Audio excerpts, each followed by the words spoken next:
There is a dangerous misunderstanding people make about empathetic individuals. They think soft people are weak people. They assume patience means passivity. They confuse forgiveness with surrender. And because someone responds with kindness, they assume kindness means blindness. But what most people never realize is this: the strongest people are not always the loudest.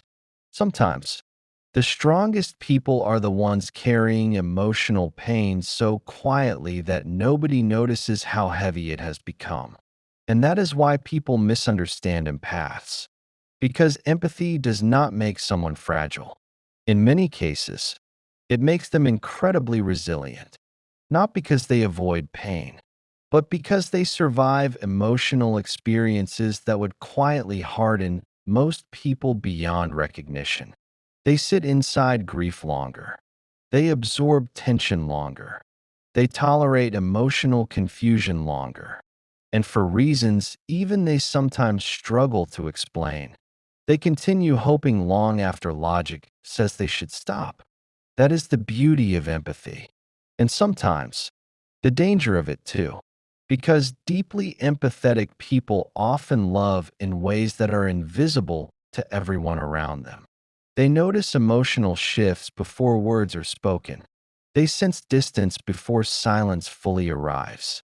They recognize sadness hiding underneath irritation, fear hiding beneath anger, loneliness hiding behind emotional independence.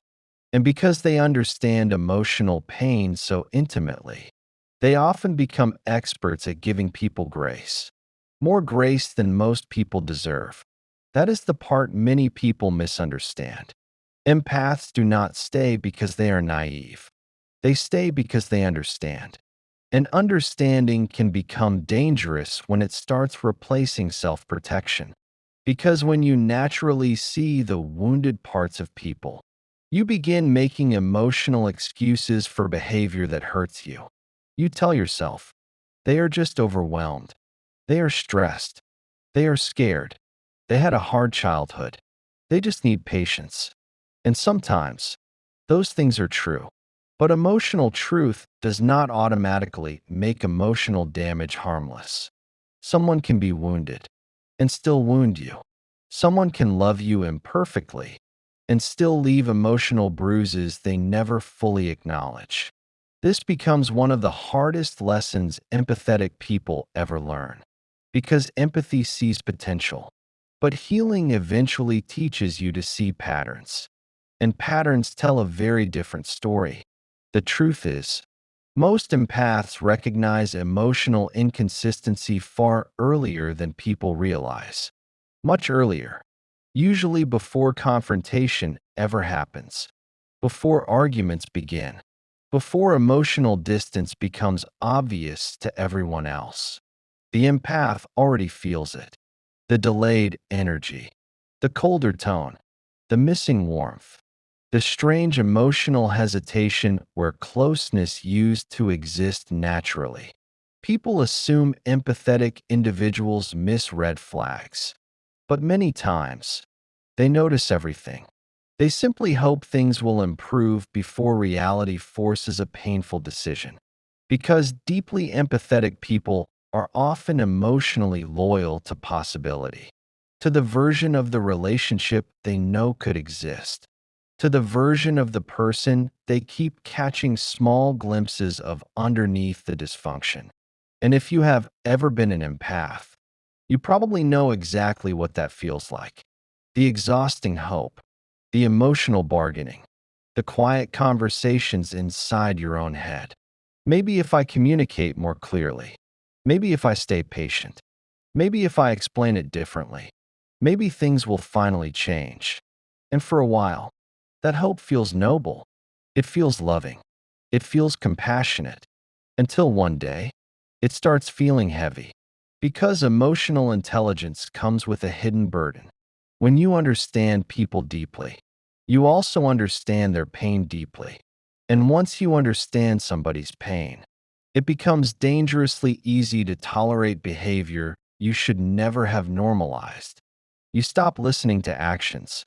and start emotionally translating excuses. You stop asking, "Is this healthy for me?" and start asking, "Why are they like this?" That shift changes everything. Because somewhere inside that question, self-abandonment quietly begins. Not dramatically, not all at once, quietly, almost invisibly, like emotional erosion. A little more disappointment here, a little more emotional confusion there, a little more silence swallowed instead of spoken. And eventually, you wake up one day emotionally exhausted without fully understanding how you got there.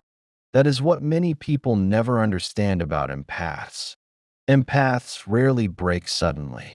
They wear down slowly, like water against stone. And because they are naturally emotionally aware, their breaking point rarely looks dramatic. It looks calm, which makes it even more dangerous. Because by the time an empath becomes quiet, something important has usually already shifted internally. But before we go deeper into this, because trust me, what happens psychologically after an empath reaches emotional exhaustion changes everything. Subscribe if these kinds of emotionally honest conversations speak to something real inside you. Most people talk about relationships at the surface.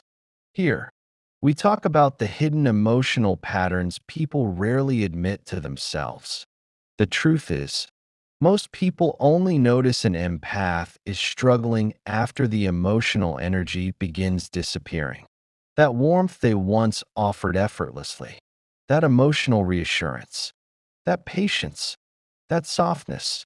Suddenly, something feels different. The empath still shows up, still communicates, still smiles sometimes, still helps. But emotionally, something has changed. And people misread this stage constantly. They think, good, they are finally calming down. They are finally less emotional. But psychologically, that is often not what is happening at all. Because there is a massive difference between emotional peace and emotional shutdown. Peace still contains warmth. Peace still contains openness. Peace still reaches toward connection. Shutdown feels different. Shutdown sounds quieter, colder, more observational, less emotionally reactive, because the nervous system has started protecting itself. And what many people fail to understand is that emotional exhaustion changes human behavior, especially for people who feel deeply. At first, an empath tries to repair. That is their instinct. They communicate. They explain. They ask questions. They try understanding. They overanalyze tension. They search for solutions. Because emotionally intelligent people often believe deeper understanding can save connection. So they give chances, then more chances, then explanations for the chances, then patience for behavior they never should have accepted. Not because they are weak, because they care. But repeated emotional disappointment does something psychologically profound. Eventually, the nervous system stops interpreting hope as safety and starts interpreting distance as information. That is when something subtle begins changing inside the empath. Instead of reaching harder, they begin observing more. Instead of fighting louder, they grow quieter. Instead of chasing emotional clarity, they start emotionally preparing for disappointment. And this stage is painful because people rarely notice the emotional grief happening in real time. They only notice the withdrawal later. But internally, the empath has already begun mourning, mourning the connection, mourning the inconsistency, mourning the emotional version of someone they kept hoping would return. And grief changes people, especially silent grief, the kind nobody sees, the kind you carry while still showing up normally, still texting, still trying, still pretending you are not slowly becoming emotionally tired. There is something heartbreaking about this phase, because the empath is not emotionally cold yet, not detached yet, not fully gone. They are standing in the middle, still hoping, still hurting, still trying to decide whether love can survive what reality keeps showing them. And if you have lived through this, you know exactly how confusing it feels. Part of you still believes in the connection. Part of you feels the emotional truth becoming impossible to ignore. You begin noticing how much effort feels one-sided, how often you are explaining your pain instead of feeling understood, how often emotional loyalty becomes emotional loneliness. And slowly, something shifts, not loudly, not dramatically, quietly. The emotional over-explaining becomes exhausting. The repeated conversations feel heavier. The hope that once felt romantic starts feeling expensive, and that is usually where the transformation begins. Not revenge, not anger, exhaustion, because there comes a point where emotional pain stops feeling shocking and starts feeling familiar. And familiar pain changes people, especially empathetic people, because eventually they stop asking, "How do I fix this?" and begin asking something much more dangerous. How much longer can I survive this version of love without losing myself? That question changes everything. Because once an empath begins protecting themselves emotionally, the relationship quietly enters unfamiliar territory. The person who once explained everything becomes quieter. The person who once fought for understanding begins stepping back. The person who once carried the emotional weight starts setting it down. And most people completely misunderstand what happens next. They assume silence means healing, distance means indifference, calm means acceptance. But often, what they are actually witnessing is the beginning of emotional detachment. An emotional detachment in an empath rarely happens impulsively. It happens after disappointment repeats itself so many times. The nervous system finally whispers, "Enough," not out of cruelty, out of survival. Because no matter how deeply someone loves, human beings are not designed for endless emotional imbalance. Even the most compassionate heart eventually reaches a threshold. Even the deepest understanding eventually becomes tired. Even empathy has limits. And this is the part people usually realize too late. The empath who keeps forgiving was never weak. The empath who kept explaining was never blind. The empath who kept staying was never unaware. They were loving through pain, understanding through confusion, trying to save connection while quietly breaking underneath it. But the moment that emotional energy begins disappearing, the entire emotional atmosphere changes. Because when an empath stops fighting for understanding, something irreversible has usually already begun. And this is where people usually misunderstand the empath completely. Because from the outside, the shift looks small, almost invisible. No dramatic speech, no explosive confrontation, no emotional chaos announcing itself at the door. Just subtle changes.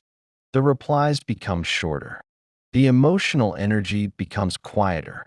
The over-explaining slowly disappears. And the person who once reached for connection so naturally begins standing still. But psychologically, this is not where the detachment begins. This is simply where other people finally start noticing it. The real goodbye often started much earlier, in the silent moments, the unseen moments, the moments nobody ever apologizes for because nobody fully notices the damage happening in real time. A forgotten emotional need, a conversation that left them feeling emotionally alone, a vulnerability dismissed too quickly, promises repeated, effort becoming one-sided, confusion becoming normal, disappointment becoming routine. People think relationships collapse through major betrayals. Sometimes they do, but many emotionally exhausted people break somewhere quieter than that. Inside repetition, because repeated emotional disappointment changes the nervous system, especially for someone who feels deeply. At first, an empath absorbs pain. That is often their instinct.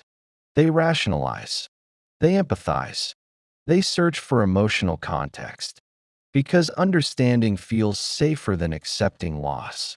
So instead of asking, "Why is this hurting me?"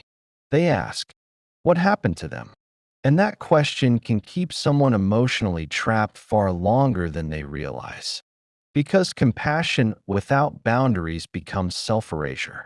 Slowly, almost invisibly, the empath begins carrying emotional weight that was never entirely theirs to carry. The tension, the emotional labor, the repeated repairing, the responsibility for keeping peace. And at first, they do it willingly, because love makes people generous, especially empathetic people. They tell themselves, relationships are hard. Nobody is perfect. Maybe we are just going through a difficult season. And again, sometimes that is true. Healthy relationships do move through difficult seasons. People struggle. People become overwhelmed. People miss each other emotionally sometimes. But there is a difference between human imperfection and emotional imbalance becoming the relationship itself. That difference matters. Because when one person becomes responsible for carrying the emotional atmosphere alone, something slowly begins dying underneath the surface. And the tragedy is, empathetic people often notice this long before they admit it to themselves. They feel it in their body first. The emotional heaviness, the quiet anxiety before conversations, the exhaustion after interactions that once felt safe, the strange loneliness of being emotionally close to someone, while somehow still feeling emotionally abandoned. That kind of loneliness changes people, quietly, because there is something psychologically exhausting about constantly translating someone else's behavior into compassion while your own emotional needs quietly starve in the background. And eventually, the empath becomes tired. Not dramatic, not angry, tired. A very specific kind of tired. The kind that comes from loving hard while feeling unseen. The kind that comes from constantly explaining pain to someone who only understands it temporarily. The kind that comes from repeatedly reopening your heart, only to watch consistency disappear again. This is usually the stage where people make a dangerous mistake. They assume the empath will always be here, because empaths have survived so much already. They have forgiven before, stayed before, understood before. So people become emotionally comfortable. Comfortable with inconsistency. Comfortable with delayed accountability. Comfortable receiving emotional loyalty they are no longer fully reciprocating. But emotional exhaustion works differently than people think. It does not announce itself loudly. It accumulates, like emotional sediment. One disappointment, then another, until eventually, the nervous system begins protecting itself automatically. And what makes this stage so heartbreaking is that the empath usually does not want to detach. That part matters, because people often imagine emotional withdrawal as punishment, as revenge, as coldness. But most empaths do not emotionally detach because they stopped caring. They detached because caring started hurting too much. That distinction changes everything. Because there is a painful moment many empathetic people experience where love and self-preservation begin pulling in opposite directions. One part still wants connection, still wants honesty, still wants repair, still believes in the relationship. But another part, the exhausted part, quietly starts asking, how much longer can I survive this emotionally? And once that question enters the room, something changes. The emotional energy becomes more cautious, less automatic, less freely available. The empath still loves. But now, they are watching, observing, measuring emotional safety, paying attention to patterns instead of promises. This is where silence starts changing meaning. Because there are two kinds of silence. The first silence says, I am hurting. Please notice. The second silence says, I finally noticed, and I am getting tired. That second silence is the one people rarely understand because it still looks calm, still looks patient, still looks loving. But underneath it, the emotional structure is shifting. The empath stops arguing as much, stops repeating themselves, stops emotionally chasing clarity. Not because they no longer care, because something inside them has started grieving already. And grief has a strange way of quieting people, especially silent grief. The kind you carry while still showing up, still texting back, still saying, I'm okay. When deep down, you are beginning to understand something painful. You cannot force emotional safety out of someone who refuses to build it with you. That realization hurts differently because empaths naturally believe connection can be repaired through enough honesty, enough patience, enough compassion. But eventually, life teaches a harder truth. You cannot heal a relationship by yourself, and no amount of emotional loyalty can compensate for repeated emotional absence. That realization becomes the turning point, not because the empath suddenly becomes stronger overnight, but because exhaustion begins creating clarity, and clarity changes behavior. The person who once explained everything begins protecting their energy. The person who once fought to be understood starts listening more carefully to actions. The person who once tolerated inconsistency quietly begins asking, is this connection nourishing me or only draining me? And this is where the emotional goodbye often begins. Not externally, internally, months before anyone notices, months before distance becomes visible, months before the relationship finally changes shape. Because emotionally intelligent people rarely leave suddenly. They leave slowly. First emotionally, then psychologically, then physically. And by the time most people realize something feels different, the empath has already been grieving the loss in silence for far longer than anyone ever knew. Which is exactly why what happens next becomes so psychologically unsettling. Because once an empath stops emotionally chasing connection, the entire emotional dynamic quietly starts changing. What most people fail to understand is that the empath rarely leaves emotionally the moment the relationship becomes painful. They leave emotionally the moment hope becomes painful. And there is a difference. A painful relationship can still survive if hope exists, if effort exists, if accountability exists, if emotional safety still feels possible. But once hope starts collapsing, something inside the empath begins reorganizing itself quietly, not out of anger, out of survival, because eventually the nervous system reaches a breaking point. And human beings cannot continuously pour emotional energy into places that consistently wound them without psychological consequences. That is where emotional exhaustion transforms into emotional clarity. At first, the shift feels subtle, almost invisible. The empath still replies, still listens, still shows kindness, still tries to maintain peace. But something underneath has changed. They stop expecting. And when expectation dies, attachment begins changing form. This is the stage people almost always misread. Because outwardly, the empath still looks familiar. They are still calm, still caring, still emotionally mature. But internally, the emotional architecture is changing. The over-explaining becomes quieter. The emotional reaching becomes softer. The endless patience begins retreating inward. And for the first time, The empath starts asking themselves a question they avoided for far too long. What happens if I stop carrying this relationship by myself? That question changes everything. Because many empaths spend years unconsciously carrying emotional imbalance without fully realizing it.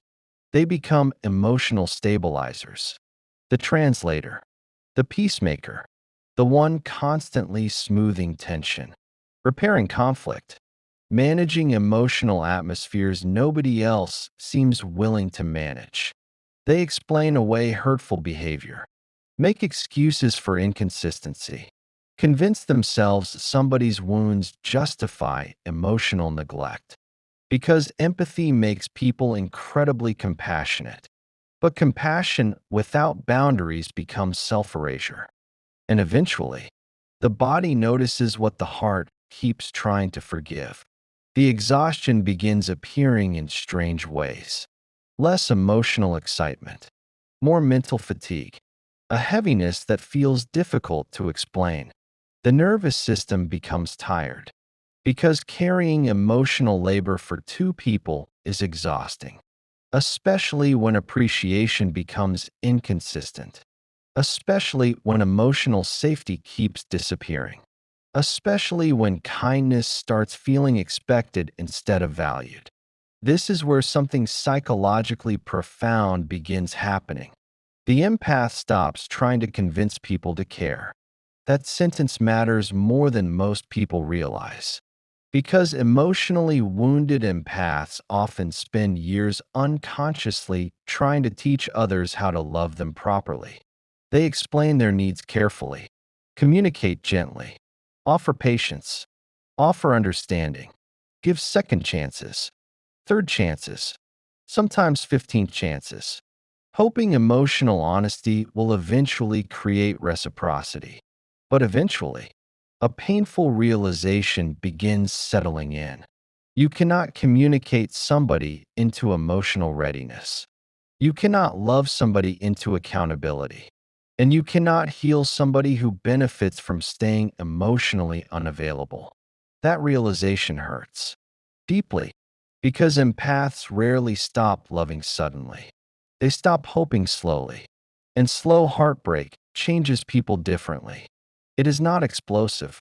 It is quiet, accumulated, like emotional erosion. Tiny disappointments repeated long enough until trust begins collapsing silently. A forgotten promise, a pattern repeated again, an apology without changed behavior. A moment where emotional vulnerability gets dismissed instead of protected. Over time, the nervous system starts remembering what the mind keeps trying to rationalize. This person hurts me. And once the body starts associating somebody with emotional instability, love begins fighting survival. That is where emotional detachment quietly enters the room. Not revenge, not punishment, protection. The empath becomes calmer. And people almost always misunderstand calmness because peace and detachment can look similar from the outside. But internally, they are completely different experiences. Peace says, I feel safe. Detachment says, I stopped expecting safety here. And once emotional detachment begins, the energy shifts permanently. The empath no longer argues the same way, no longer explains themselves repeatedly, no longer begs for emotional consistency, no longer chases clarity from people committed to confusion. Instead, they start watching, observing, noticing. Something inside them becomes deeply still. Because repeated emotional disappointment eventually transforms emotional intelligence into emotional pattern recognition. And pattern recognition changes how people love. The empath starts trusting behavior more than words, consistency more than chemistry, effort more than potential, and perhaps most painfully of all, they stop falling in love with who somebody could become. They begin paying attention to who somebody repeatedly chooses to be. That shift alone changes relationships permanently. Because emotionally harmful people often survive through possibility, future promises, potential growth, temporary affection, moments just warm enough to keep hope alive. But healed awareness interrupts fantasy. The empath begins recognizing the cycle, the inconsistency, the emotional crumbs disguised as intimacy. And suddenly, what once felt romantic starts feeling exhausting. What once felt mysterious starts feeling unstable. What once felt emotionally deep begins revealing emotional imbalance underneath. This is usually the moment the other person notices something changing. But by then, they often misunderstand what is happening. They think they're being distant. They changed. They stopped caring. But the truth is harder to face. The empath did not stop caring. They stopped abandoning themselves. And that realization creates emotional discomfort for people who unconsciously relied on the empath carrying relational weight. Because now, the dynamic feels unfamiliar. The empath is no longer emotionally available for confusion, no longer emotionally available for inconsistency, no longer emotionally available for emotional half presence disguised as effort. And suddenly, the emotional environment changes. The reassurance becomes quieter. The emotional chasing disappears. The endless forgiveness becomes limited. The emotional access people once took for granted no longer feels automatic. That is usually when panic quietly enters the room. Because humans often notice emotional value most clearly after consistency disappears. The warmth that once felt guaranteed suddenly feels uncertain. And uncertainty creates reflection. People begin replaying moments, remembering patience they overlooked, kindness they normalized, loyalty they assumed would always remain available. And absence starts teaching lessons presence never could. Because when somebody truly emotionally safe leaves your life, the silence feels different. Not dramatic, not chaotic, just empty in a strangely specific way. You realize who remembered details, who created calm, who softened hard moments, who kept trying even while exhausted.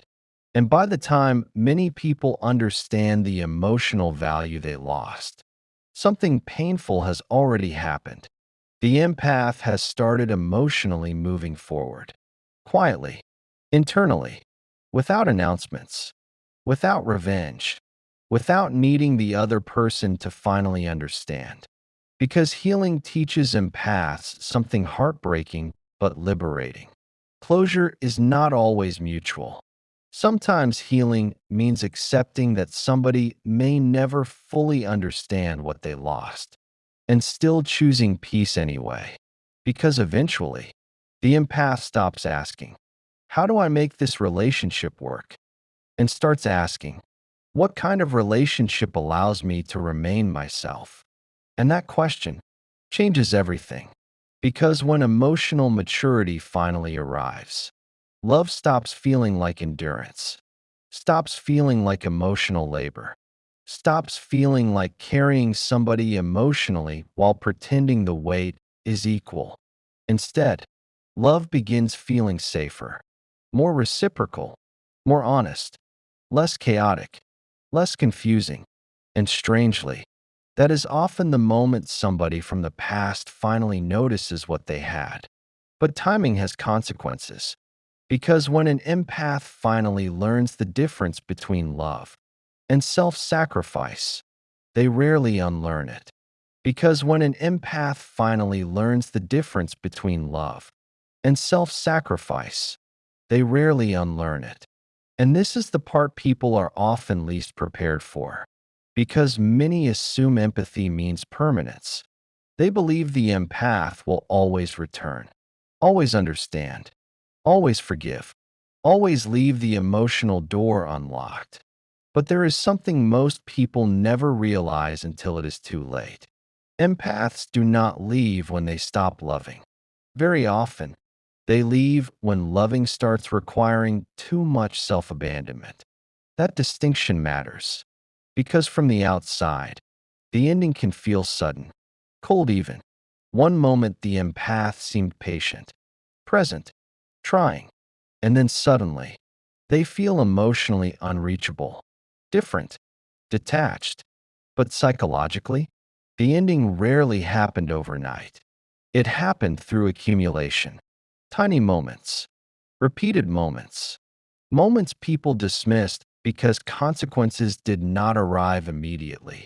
A need ignored, a boundary crossed, an apology repeated without changed behavior, a vulnerability mishandled, trust thinning quietly beneath the surface, until eventually, something inside the empath stops negotiating with pain. And when that moment arrives, the shift becomes irreversible. Not because the empath became heartless, because the empath finally became honest. Honest about what hurts, honest about what drains them, honest about how much emotional labor they were carrying alone. There is a painful irony in this. The very patience people took for granted was often the thing holding the relationship together. The emotional understanding, the flexibility, the willingness to see humanity underneath harmful behavior, the repeated efforts to reconnect, to repair, to understand. And once that emotional energy disappears, people suddenly feel the emotional weight they never realized the empath had been carrying. This is why losing an empath feels psychologically different. Because the absence is strangely specific. You do not just miss a person. You miss emotional safety. You miss being deeply understood. You miss someone remembering details nobody else notices. You miss the calm voice during difficult moments, the emotional steadiness, the patience, the quiet loyalty. And suddenly, ordinary connections begin feeling emotionally thinner, more transactional, less safe, because genuine emotional presence is rare. And humans often mistake rare things for permanent things until they disappear. This is usually when regret enters, quietly, unexpectedly, sometimes months later, sometimes years later. A memory arrives unexpectedly. A conversation resurfaces. A moment suddenly means something different, and the realization lands harder than expected. They loved me more gently than I understood. But regret has an uncomfortable relationship with timing, because sometimes the lesson arrives after emotional access is already gone. That is the difficult truth people rarely talk about. When an empath emotionally detaches, they often do not come back the same, even if they return physically for a season. Emotionally, something fundamental has changed. Because once somebody teaches themselves how to survive your absence, they stop fearing it. And once fear disappears, clarity arrives. The empath no longer confuses chemistry with compatibility, no longer mistakes emotional intensity for emotional safety, no longer romanticizes inconsistency, no longer explains away behavior that repeatedly damages trust. They become quieter, more selective, more emotionally disciplined, not colder, wiser. And wisdom changes how people love. The healed empath still feels deeply, still cares deeply, still loves deeply. But now, their empathy has boundaries. Their kindness has discernment. Their compassion includes themselves. And that transformation can feel unsettling to people who only knew the version of them willing to overgive. Because now, the empath no longer negotiates with emotional chaos, no longer fights endlessly for one-sided connection, no longer confuses suffering with loyalty. They finally understand something life often teaches painfully. Love should not require you to disappear to preserve it. Read that again. Because so many deeply empathetic people spend years trying to earn stable love through emotional endurance. They become translators for inconsistency, caretakers for emotional unavailability, architects of relationships built almost entirely through their own effort. Until one day, the exhaustion becomes wisdom. And wisdom says, if connection constantly costs your peace, the price is too high. That realization changes everything. Because emotionally mature empaths stop asking, how much pain can I tolerate? And start asking, how safe does love feel here? That question becomes the turning point, not toward bitterness, toward balance, toward reciprocity, toward relationships where emotional effort moves in both directions. And maybe that is the uncomfortable truth hidden underneath all of this. The empath people underestimated often becomes the person they cannot emotionally replace. Not because the empath was perfect, but because emotional sincerity is rare. Consistency is rare. Real emotional safety is rare. And once somebody experiences genuine emotional depth, surface level connection starts feeling strangely empty afterward. But there is another side to this story too. Because this is not only about losing an empath, it is also about becoming one who no longer abandons themselves. Learning that kindness without boundaries becomes self-destruction. Learning that empathy does not mean endless access. Learning that protecting your peace is not selfish. It is emotional responsibility. And maybe, if there is one thing worth remembering from all of this, it is this. The strongest empaths are not the ones who love endlessly without limits. They are the ones who finally learn how to love deeply, without losing themselves in the process.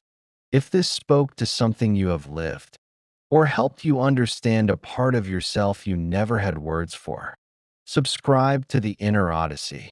Because here, we do not just talk about relationships, we talk about the hidden emotional patterns shaping them underneath the surface.